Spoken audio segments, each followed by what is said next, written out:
Estás escuchando Milenio 3 por Aluca Nanica. Exactamente a las 2:30 de la madrugada, otra aventura. Estáis todos ahí, ¿verdad? 2000 amigos han votado en apenas 25 minutos y esto hace que sintamos un enorme orgullo. Somos como un aula de buscadores, ¿verdad?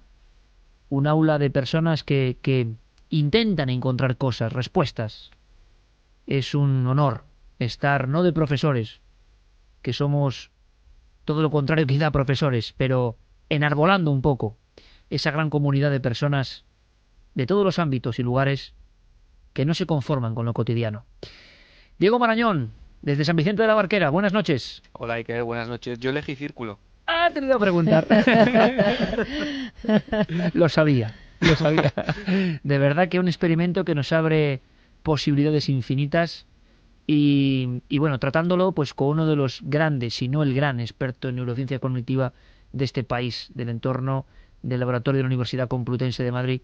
Y yo creo que, claro, bueno, pues le da esto un peso, ¿no?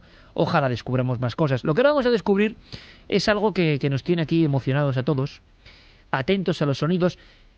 Hay que pedir disculpas porque ha rescatado algunos sonidos que evidentemente ahora no hay que transmitir, sino afinar muy bien el oído, ¿verdad, Diego?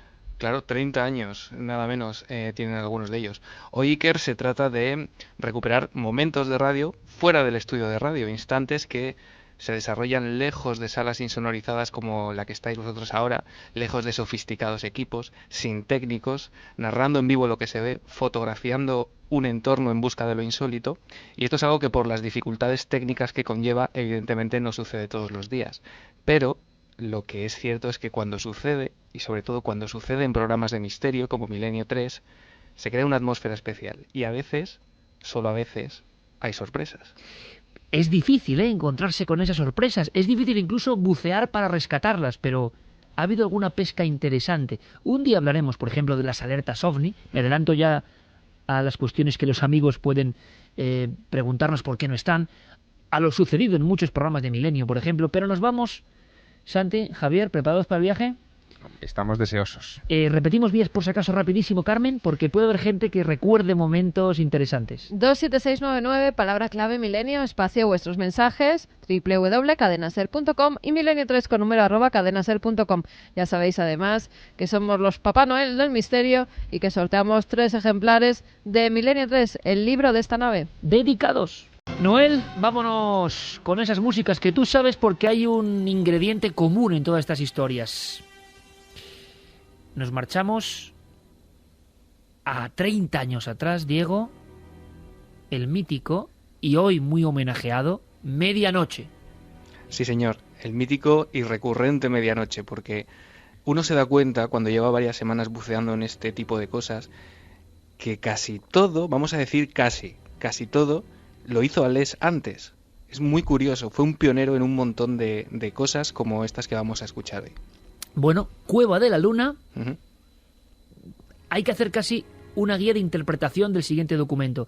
Y te vas a sorprender con lo que tiene Javier Sierra, que no puede ser de otra forma. Ha venido con un documento sobre esto que vamos a contar, que tiene hasta imágenes. Bueno, el asunto es que hay un experimento, pero sí, un experimento bizarro, vamos a decirlo así, Diego. Sí, yo creo que a lo mejor hay que poner un poco en antecedentes a todos los oyentes rápidamente en cuestión de segundos sobre qué es esto de la Cueva de la Luna. Habrá muchos que lo estén escuchando hoy por primera vez. Bueno, a 35 kilómetros de Madrid se encuentra la localidad de Titulcia, un lugar en el que en 1952 dos hermanos agricultores se encontraron con una especie de construcción arquitectónica que cambió la vida sobre todo de uno de ellos, se me ha ido el nombre, de Armando Rico. Armando Rico, sí señor. Exactamente. Bueno, la Cueva de la Luna, que es como se llama, fue construida por orden del cardenal Cisneros tras una serie de visiones de signos luminosos en el cielo.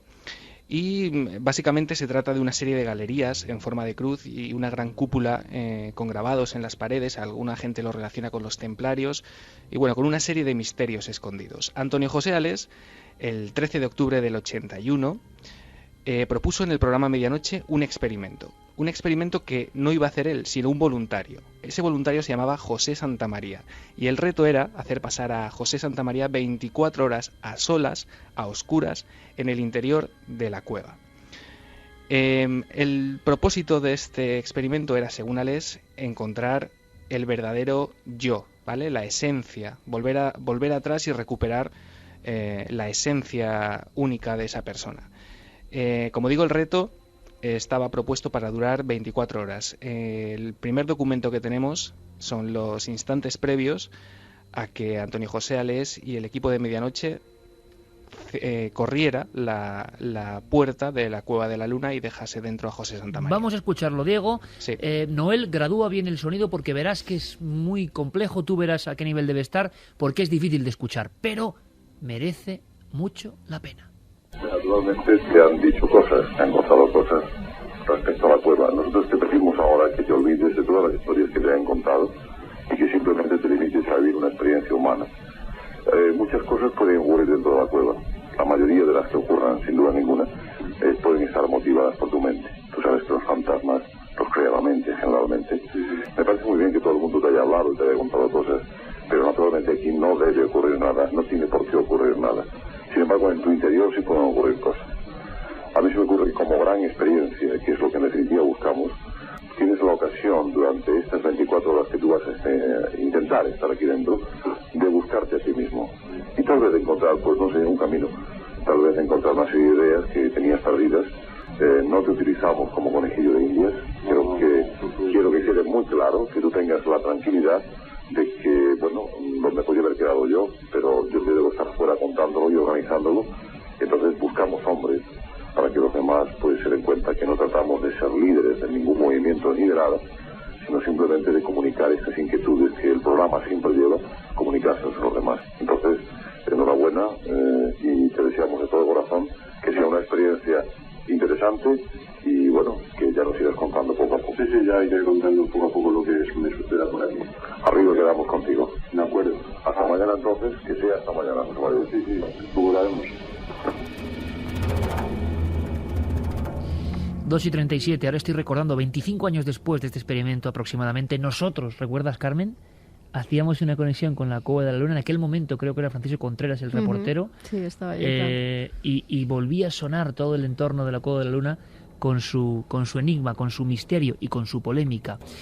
Hay incluso algún momento, Javier, fotografiado de este evento, y aquí aportas tú los documentos, una antiquísima revista que hace de notario, ¿no? Como hemos hecho nosotros hoy con el experimento, del instante de meterse en la Cueva de la Luna. Sí, porque aunque estamos en la radio y hablamos de documentos sonoros, también nos preocupan y nos ocupan los documentos impresos, y un día habría que hacer un túnel del tiempo de papel, ¿no? Para adentrarnos en publicaciones, en libros, en fin, en documentos, en boletines que se han olvidado un poco, que han quedado ahí como en el registro acásico, perdidos, ¿no? Una de esas revistas se llamaba Supermente.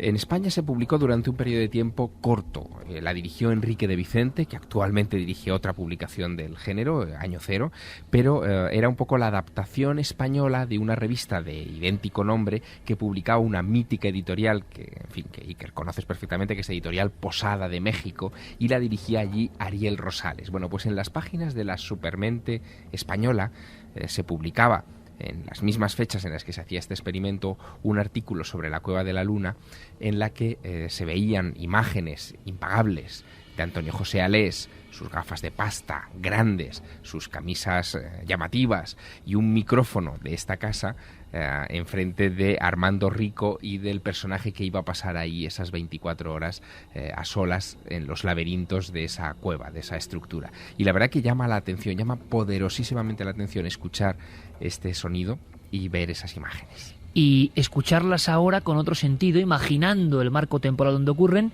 porque el final es como extraño, Diego, de este experimento. Un experimento truncado, podemos decir, ¿no? Sí, como habíamos dicho, el propósito era durar 24 horas dentro, pero quién sabe si a lo mejor sugestionado por el juego de luces y sombras de los pasillos de la Cueva de la Luna, José Santamaría solamente aguantó 15 horas, que ya es bastante. Antonio José Alés lo contaba a las pocas horas en el estudio de la cadena SER, pero curiosamente ni siquiera después de esas horas podía tener a José Santamaría. Estaba descansando porque había sido literalmente casi rescatado por el equipo de Medianoche en un estado, podríamos decir que deplorable, de agotamiento extremo. Sí, lamentable, se habla de llorando, descompuesto. Escuchemos.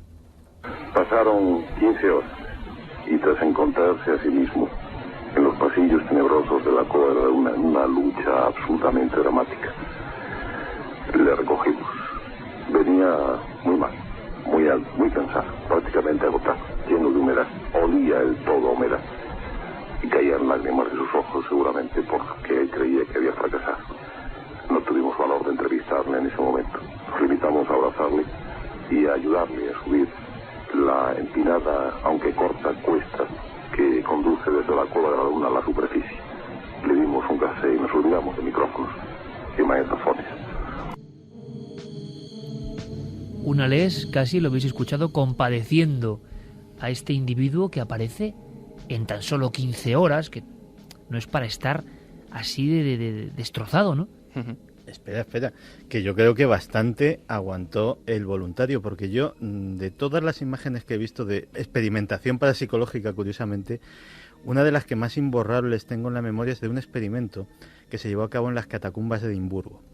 Allí se dejó, haciendo exactamente el mismo experimento que en la Cueva de la Luna, a una alumna de la Universidad de Edimburgo, que además fue escogida por su absoluto desapego, su absoluto escepticismo, la persona más racional que pudieron encontrar y que se prestase al experimento, para que se quedase allí una noche, con el añadido tecnológico de que la acompañaba una cámara con NiShot y se podía ver perfectamente cómo avanzaba y cuáles eran las experiencias en tiempo real de esa chica.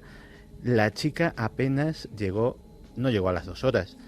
Y ese vídeo de ese tiempo se va viendo un deterioro velocísimo en el cual esa persona racional que al principio hace bromas, que al principio tiene un humor excelente, va cayendo primero en una depresión y luego ya siente que algo la acompaña, se siente aterrorizada, llora y finalmente grita que la rescaten. Con lo cual, 15 horas en un sitio que yo creo que lo conocemos todos los que estamos aquí, que no es precisamente acogedor en ese sentido, pues el voluntario fue un verdadero valiente, a mi entender. Y sabemos algo, Diego, la segunda parte del misterio es ¿qué le pasó a ese hombre? ¿Ales volvió a hablar? ¿Santa María apareció en algún lugar? Yo he estado investigando y el único audio donde aparece José Santamaría es en este. Quiero decir, no hay audios posteriores contando su testimonio o explicando a Antonio José Ales qué es lo que le ocurrió. Desde luego, yo, si los hay, no los he encontrado. Pues es un misterio. José Santamaría, si está por ahí y escucha Milenio 3, que nos escriba, que nos diga algo. ¿Qué vio en la Cueva de la Luna? Si salió como salió, a lo mejor se le han quitado las ganas. Bueno, vamos ahora a una de las casas que a mí personalmente, tengo que decirlo ahora mismo, me han puesto los pelos de punta. Desde la primera vez que acudí, hace ya muchísimos años, yo no sé si por la sugestión o histeria ya en la que vivía inmersa esa familia, pero todos conocemos, tenemos en mente, se ha convertido en un expediente X español clásico, la historia de la muerte de Estefanía Gutiérrez Lázaro en Vallecas, y la posterior intervención policial en noviembre del 92. Interesante este dato, amigos. 27 de noviembre del 92 la policía interviene dejando registro de diferentes elementos que tienen que ver con fenómenos aparentemente paranormales. Armarios que se abren y se cierran, rasgaduras en algunos lugares, una sustancia parecida a babas y la muerte de una niña muy aficionada al espiritismo. Bueno, antes de esa intervención de la policía, prácticamente cuando los casos estaban bullendo y la familia Gutiérrez Lázaro se veía obligada a dormir en un pequeño saloncito, un piso muy humilde en la barrera de Palomeras de Madrid, e incluso poniendo muebles en la puerta, trancándola, porque estaban convencidos que una aparición de aspecto negruzco estaba adueñándose de la casa después de la trágica muerte, para algunos sin resolver, extraña, de su hermana y hija Estefanía. El documento es valiosísimo porque demuestra que el periodista estuvo allí. Es el programa Turno de Noche, Diego. Sí, es el programa Turno de Noche presentado por Juan Antonio Cebrián desde el 90 hasta el 97. Uno de los integrantes del equipo, de aquel equipo de Turno de Noche, era César Cid, un periodista al que Cebrián, con su habitual manía de poner motes a su equipo, llamaba el vampiro, porque tenía esas ojeras, una piel blanquecina, llegaba a Onda Cero con una ropa oscura. Bueno, César Cid recibió en la redacción de Turno de Noche la llamada de Concepción Lázaro, que era oyente del programa, contándole lo que estaba pasando en su casa. El 2 de octubre del 92, César Cid se desplaza a la calle Luis Marín y empieza a entrevistar a los miembros de la familia. En el primer corte que vamos a escuchar, todos los miembros de la familia le cuentan sus visiones de una extraña sombra que ven a lo largo de la casa, de una extraña presencia. Querubina, ¿tú has visto a esa manifestación? ¿Tú has visto esa formación? ¿Cómo es? Sí, yo lo vi en la foto y una vez, pero era alta y fuerte y blanca en la foto, y en la habitación apareció negra. Negra, con forma humana, muy alta. Descríbeme esa sombra negra, como más o menos. Pues de forma humana, pero muy alta y muy fuerte. Muy fuerte. ¿Le veías rostro alguno? No. No, simplemente una sombra. ¿Qué sentiste tú cuando la viste? Yo nada, yo cogí, estaba en la cama, lo vi y me acurruqué y digo, pues vale, que sea lo que quiera. Una vez a la mía, pero la sombra de mi cama, y estando la persiana se arregló, o sea que estaba oscuro, y sí vi una sombra, pero yo no la he visto nada más que una vez. Luego mis hijos, los otros, el mayor sí la ha visto en su habitación, por lo visto, igual que si fueran frailes, sin cara, el rostro lo único no se lo veía, pero estaba dando vueltas a sus camas. Dando vueltas a su cama y como con una especie de sayón, túnica. Sí, igual que si fueran frailes, dice él. Yo estaba con mi hermano acostado, ¿no? Y entonces estábamos ahí, los dos. Y mi hermano me llamó despacito y me dijo, mira, hay unos monjes rodeándonos. Yo me desperté. ¿Hay una mujer? Hay unos monjes rodeándonos. Entonces yo me desperté y lo vi, que también. Y eran unos monjes, todos de sombra y con capucha. Creo que estamos aquí todos muy atentos, como toda la audiencia. Es un documento excepcional. César Cid, Turno de Noche, Juan Antonio Cebrián, hace ya 18 años y antes de la intervención de la policía. Antes de hablar de este caso y de lo terrible de esta historia, Diego, sin adelantar lo que ocurre, en el siguiente fragmento vamos a ver el estado en el que vivía esta familia, ¿no? Bueno, es lógico pensar que una familia a la que le están sucediendo todos estos fenómenos tiene que estar en un estado de alerta permanente, en un estado de tensión absolutamente indescriptible. Vamos a escuchar este momento, os pido la atención máxima. Conocemos esa casa, esa puerta del baño donde la familia escuchaba la voz de la niña Estefanía diciendo mamá, mamá. La puerta del lateral donde murió, según contaba la familia, un abuelo, y además diciendo, jurando venganza en el momento de su muerte. O sea, todo eso era de una película de terror. No sabemos dónde acaban los hechos reales, dónde comienza la histeria compartida, pero lo cierto es que hay una experiencia y un expediente de la propia policía dejando claro lo que se vive ahí, punto por punto, paso a paso. Por eso es un expediente X español.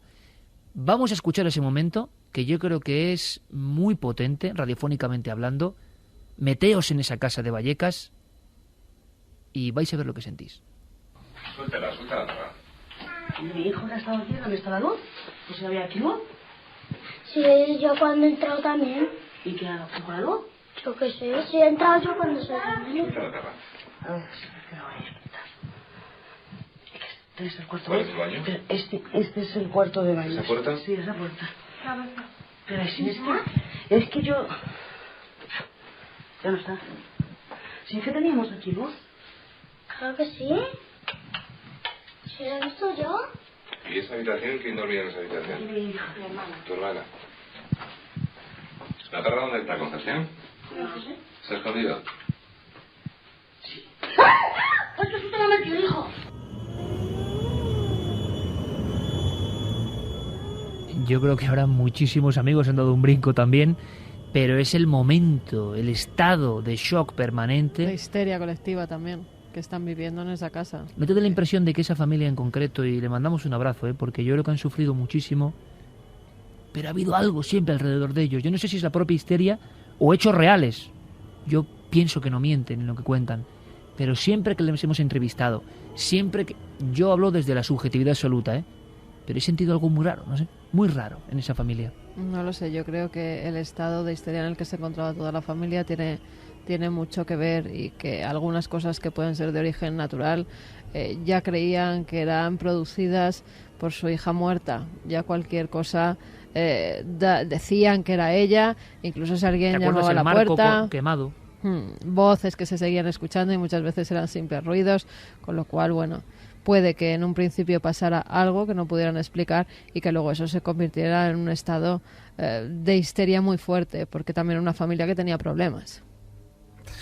Fíjate que yo estuve allí justo en el epicentro de aquella actividad porque en aquella época trabajaba para la revista Más Allá como reportero, y un fotógrafo de la revista, junto con el equipo EPTA que entonces dirigía el padre José María Pilón, con el propio padre Pilón, acudimos para ver qué estaba pasando. Habían saltado algunos titulares en la prensa y ellos habían llamado, la familia había llamado no solamente a la emisora de Juan Antonio Cebrián, sino también al grupo EPTA para... Era una llamada de auxilio. Sí, para pedir socorro, ¿no? Entonces nos presentamos allí, estuvimos charlando con la familia, ellos por un lado, nosotros como periodistas por otro, después compartimos durante bastante tiempo impresiones sobre este caso y todo apuntaba a lo que comentaba Carmen, que había un estado de hipersensibilidad en la familia por la muerte de la hija, que había sido una muerte muy extraña, justo después de, bueno, que la niña se descubriera que practicaba la ouija habitualmente, que eso también surgió en ese periodo,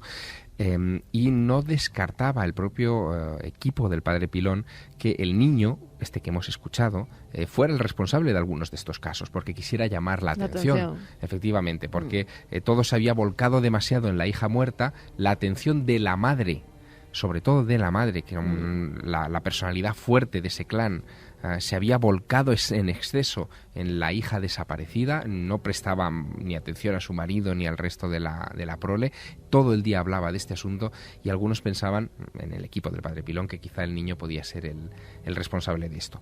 Lo cierto es que yo vi ahí una de las actuaciones, digamos, psicológicamente más estudiadas y más sensatas del padre José María Pilón, porque en un momento determinado se colocó la estola, bendijo la casa, echó agua bendita. ¿Tú presenciaste el exorcismo de esa casa? Sí, digamos el exorcismo, más que exorcismo, sería la bendición, exacto, el rezo, para que aquello cesase.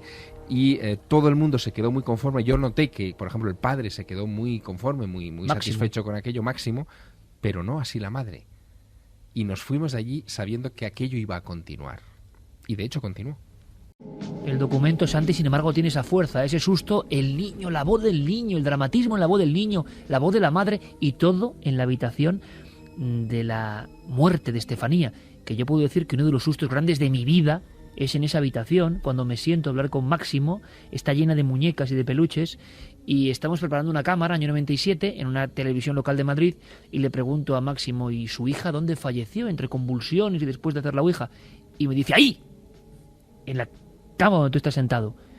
Yo di un brinco, pero algo de verdad, o sea, quedé muy mal delante de la familia, pero todo aquel ambiente, aquella habitación sin ventanas y con aquellos muñecos me impresionó. Se vivía en un estado de tensión absolutamente excepcional. Claro, es que a mí lo que me ha impresionado de este documento, y yo no he estado involucrado en asuntos poltergeist en tantos como vosotros, pero alguna vez sí, es que cada vez que vas a una casa, a un local comercial, a un lugar donde sucede presuntamente una de estas fenomenologías, te encuentras ese tono de voz, te encuentras una situación en que las personas están muy alteradas y que tienes que echar mano de toda tu racionalidad, de toda tu profesionalidad para no sentirte arrastrado por eso que sí podría ser definido como histeria colectiva de alguna manera.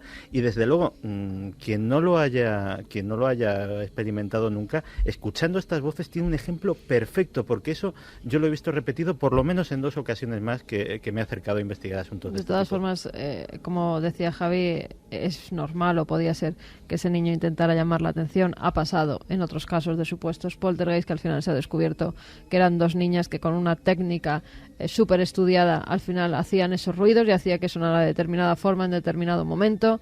Por sentirse un poco abandonadas por los Claro, padres. eso es. Y en este caso yo creo incluso que por notoriedad, porque veíamos que a la madre luego le gustaban mucho las cámaras de televisión, los micrófonos, y que contaba su historia siempre como si se hubiera aprendido un papel. Con lo cual, de una muerte extraña, porque sí fue extraña, súbita, no esperada, que causa un dolor en la familia, que puede pasar algo, luego pasa a un estado de histeria y a un cierto grado de notoriedad que les acaba gustando. Yo, desde luego, personalmente sí creo en la versión de Concepción y creo también en lo que comentáis de todo el aderezo que hay evidente, ¿no?, en una familia en condiciones precarias y que les ocurre todo esto y que por fortuna ya viven en otra casa, pudieron abandonar ese lugar de los hechos de la calle Luis Marín, pero el documento es increíble porque es anterior a la intervención de la policía, porque si algo es interesante de este caso es que la policía dejó constancia.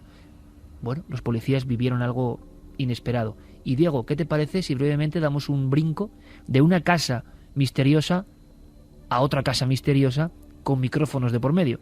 Sí, hay una casa relacionada con el misterio famosa por antonomasia en España, es esta, desde luego, la casa de las Caras de Belmez. Vamos hasta el 23 de julio de 1980, pegamos otro salto en el tiempo y volvemos a recurrir a medianoche.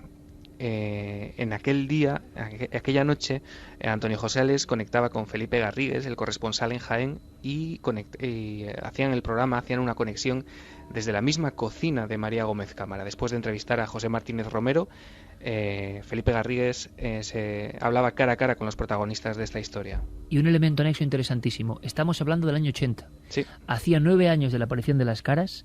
Es una especie de rebrote donde aparece, entre otras, la dama de la copa, terrorífica, que dura unos días, y el instante en que se habla de Belmez sigue plantando cara.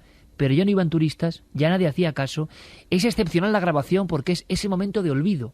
9 años después de todo el silencio sobre Belmez, en esa casa siguen pasando cosas. Impresiona escuchar a María Gómez Cámara en aquel instante en el que las Caras estaban solas, pero seguían ahí. Pero el personaje interesante es precisamente la dueña de la casa, María Gómez Cámara. ¿Cuándo fue la primera vez que vio usted que las Caras aparecían en el suelo de su casa? Al día 23 de agosto. ¿De qué año? Del 71. ¿Y qué fue lo que apareció? Una cara. ¿Cómo era aquella cara? Pues, como la que hay en la pared. Digamos que aquella primera cara que apareció representaba a un joven o una joven de larga melena. ¿Y por qué se hablan estas caras? Dicen que aquí antes había un cementerio y que son los muertos los que se reproducen en el suelo. Pues no sé. El que lo investigue que lo saque. O sea que llevamos 9 años que siguen apareciendo las caras día tras día. Pues sí, señor. Hay temporadas que hay muchas y otras temporadas hay menos. Pero no se quita. Y han venido todo tipo de investigadores extranjeros y españoles. ¿Y cuáles son las conclusiones que han sacado? Pues dicen que es un fenómeno paranormal, solo eso. Cosa más rara, ¿no? Pues sí, es raro, sí. Supongamos que aparte de las caras ocurrieran otros fenómenos extraños. ¿Qué haría? Bueno, si ya se sintieran voces o ruido o algo, pues no tenías que pasar ni iba sola. ¿Os acordáis, Carmen, Javier, cómo María tenía mucho miedo no a las caras, pero sí a los fenómenos que llamaba Germán de Argumosa concomitantes? Por ejemplo, a las voces. Ella no quería escucharlas. Le daba muchísimo miedo. Y además nunca dejaba, estando presente ella en la habitación, hacer psicofonías. Nos teníamos que ir a otro lado de la casa, fuera de hurtadillas, hacer pues en la cocina que hay al lado o en el pasillo, porque a ella la daba miedo. Y si las hacíamos, si lográbamos convencerla, luego no podíamos ponérsela por si acaso se escuchaba algo. Qué curioso es escuchar a María Gómez Cámara, como pasa con otros personajes, y escuchar un icono que parece que sigue ahí, que no se ha marchado, ¿verdad? Y que de hecho en sí mismo ella era tan misteriosa como las caras. Más. Claro, yo creo que cualquiera que la hubiera visitado durante los años que vivió y quisiera ver las caras y entrara en ese comedor o esa salita donde ella siempre estaba agazapada detrás de la mesa camilla, la impresión de ver a esa mujer siempre anciana, incluso en las fotos de 1971, siempre anciana, impresionaba. Yo creo que tenemos mucha información. Vamos a fragmentar, si os parece, este túnel del tiempo. Diego, vamos a continuar brevemente porque hay más documentos y yo creo que, como han pasado tantas cosas fuera de los estudios, en una próxima conexión volvemos a hablar de Zugarramurdi, de sustos auténticos e incluso quizá incorporemos sustos vividos en Milenio 3. Es solo la primera parte, ocurrió fuera del estudio. Guía excepcional como siempre, nuestro querido amigo Diego Marañón. Diego, un fuerte abrazo. Otro para ti, Iker. Y ahora, muy atentos, las noticias, toda la información en la SER, muy atentos todos a lo que está ocurriendo, que en el mundo pasan muchas cosas realmente misteriosas. Y después volvemos con esos tiburones y con un sinfín de teorías de conspiración.